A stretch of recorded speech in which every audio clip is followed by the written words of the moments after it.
الفنان أحمد سعد النهاردة نزل صور ليه وهو رايح يوصل بناته للحضانة. بصراحة الصور دي انتشرت بشكل كبير على السوشيال ميديا. في ناس كتيرة جدا حبت الفكرة ان هو يعني دايما مع بناته، وبيحب ان هو اول يوم دراسة يكون معاهم ويوصلهم، وشايفين ان هو حنين جدا عليهم، وحبوا جدا حنيته عليهم، وان هو يعني رغم ان هو ممكن مشغول جدا وعنده شغل كتير جدا وحفلات وكده، لكن رغم كده عادي جدا بينزل الصبح ويروح يوصلهم وكده. فناس حبت اللقطة دي.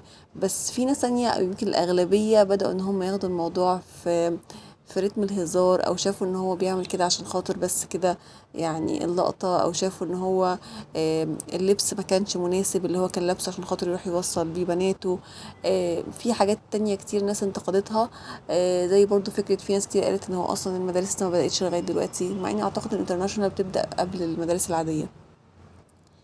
فالناس انتقدت حاجات كتيرة جدا في اللقطة دي.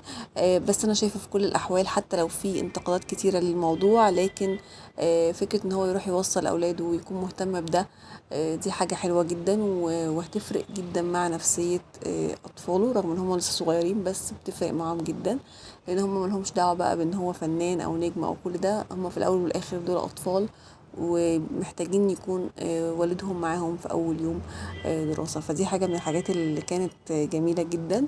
حتى يعني رغم كل الانتقادات اللي هو تعرض لها في الكومنتات زي ما انتم شايفين كده قدامكم، لكن انا شايفاها بصراحة يعني حاجة كويسة او لقطة كويسة. واتمنى ان كل يعني المشاهير يعملوا زيها كده، يبقوا فعلا مهتمين بان هم اول يوم مدرسة يكون مع اولادهم، بغض النظر بقى عندهم التزامات ايه ولا عندهم يعني مشاغل ايه تانية. لا، اتمنى بجد ان احنا نشوف اللقطة دي على مع كل المشاهير، يعني هتبقى حاجة جميلة جدا.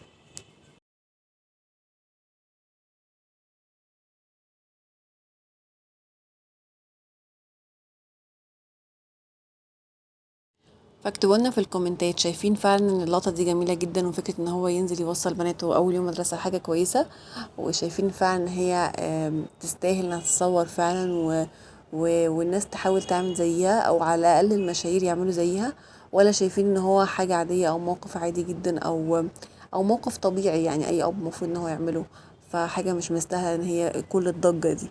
فاكتبوا لنا رأيكم.